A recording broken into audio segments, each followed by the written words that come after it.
नमस्कार दोस्तों, आप सब कैसे हैं। आशा करता हूं कि आप सब अच्छे होंगे। दोस्तों, बिहार सरकार ने एक बम्पर भर्ती का ऐलान कर दिया है। जी हां दोस्तों, अगर आप बिहार के हैं तो आपके लिए सुनहरा मौका आ गया है नौकरी पाने का। दोस्तों, आपको बता दें कि बिहार में पंचायती राज विभाग की तरफ से 36 से 30 पदों के लिए बम्पर भर्ती का ऐलान कर दिया है। इन पदों के लिए आवेदन कब से शुरू होगा, इसके लिए क्या योग्यता रखी गई है, ये जानकारी आपको लेनी है तो आप वीडियो को अंत तक जरूर देखें और चैनल पर पहली बार आए हैं तो चैनल को सब्सक्राइब जरूर कर लें। पंचायती राज विभाग की तरफ से ग्राम कचहरी को सुचारू बनाए रखने के लिए कचहरी सचिव और न्याय मित्रों के खाली पदों को भरा जाएगा। राज्य में 8056 ग्राम कचहरी में से न्याय मित्र 5826 पद पर ही न्याय मित्र कार्यरत हैं, जिसमें से 2230 पद रिक्त हैं, जबकि कचहरी सचिव के 6656 पद भरे हुए हैं और 1400 पद खाली हैं। दोनों खाली पदों को 2 महीने के भीतर भरने के लिए कहा गया है। विभाग के पत्र में कहा गया है कि प्रत्येक ग्राम कचहरी के लिए न्याय मित्र का संविदा के आधार पर नियोजित किया जाना है। इन पदों पर भर्ती को लेकर विभाग की तरफ से निर्देश दिए गए हैं कि इन पदों पर भर्ती 2 महीने के भीतर ही कर ली जाए। इसका मतलब है कि 2 महीने के अंदर ही इन पदों के लिए आवेदन शुरू कर दिए जाएंगे। इन पदों पर भर्ती को लेकर पहले ऑफिशियल नोटिस जारी की जाएगी, उसके बाद से ही भर्ती ली जाएगी।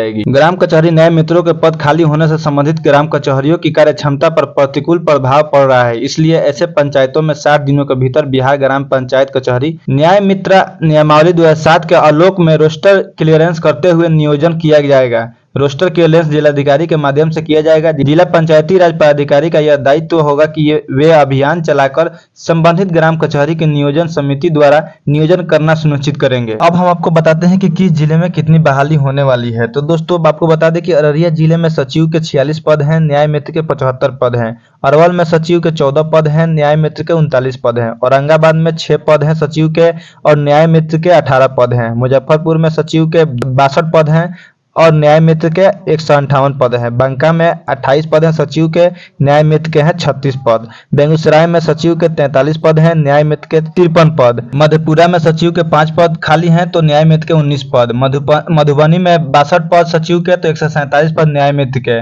मुंगेर में 4 पद सचिव के तो न्याय मित्र के 1 पद। नालंदा में 66 पद सचिव के, 158 पद न्याय मित्र के। नवादा में 40 पद सचिव के, न्याय मित्र के 70 पद। पश्चिमी चंपारण में 58 पद सचिव के, न्याय मित्र के 60 पदों पर। भागलपुर में सचिव के 39 पद तो न्याय मित्र के 69 पद। भोजपुर में सचिव के 40 पद तो न्याय मित्र के 74 पद। बक्सर में 19 पद सचिव के तो न्याय मित्र के 24 पद। दरभंगा में 22 पद सचिव के तो न्याय मित्र के 34 पद। गया में 50 पद सचिव के तो 89 पद न्याय मित्र के। गोपालगंज में 46 पद सचिव के तो 78 पद न्याय मित्र के। पटना में 60 पद सचिव के तो 75 पद न्याय मित्र के। पूर्वी चंपारण में 74 पद सचिव के तो 106 पद न्याय मित्र के। पूर्णिया में 31 पद सचिव के तो 40 पद न्याय मित्र के। रोहतास में 61 पद सचिव के तो 81 पद न्याय मित्र के। समस्तीपुर में 79 पद सचिव के तो 112 पद न्याय मित्र के।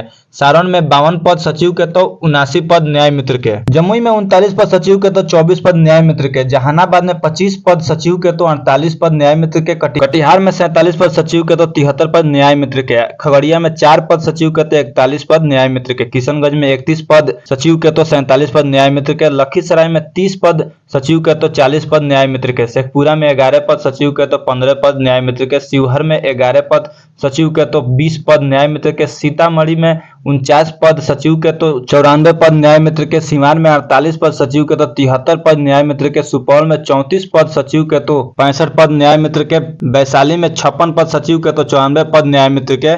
ये सभी जिलावार सूची है जो जिस प्रकार से ये वैकेंसी की जाएगी। तो अगर आप जिस जिले में है तो अपने जिला का लिस्ट जान ले और कितनी बहाली आपके जिले में है ये जानकारी आपको दे दी गई है और नोटिफिकेशन भी इसका जारी हो चुका है। तो आप आसानी से देख सकते हैं कि आपके जिले में कितनी वैकेंसियां हैं। आपको बता दें कि इसके तहत भर्ती 2 अलग अलग प्रकार के पदों के लिए निकाले जाएंगे। तो इन पदों के लिए शैक्षिक योग्यता क्या रखी जाएगी इसके बारे में आधिकारिक तौर पर अभी कोई भी जानकारी नहीं दी गई है। अगर आप इन पदों पर भर्ती के लिए शैक्षिक योग्यता के बारे में जानकारी प्राप्त करना चाहते हैं तो आपको अभी थोड़ा और इंतजार करना होगा और जब तक इस फॉर्म से जुड़ी फुल नोटिफिकेशन नहीं आती है तो तब तक ये जानकारी आपको नहीं मिल सकती है। तो थोड़ा इंतजार करना होगा। और ये वीडियो आपको कैसा लगा आप हमें कमेंट बॉक्स में कमेंट करके जरूर बताएं। मिलते हैं एक नए वीडियो के साथ, तब तक के लिए धन्यवाद।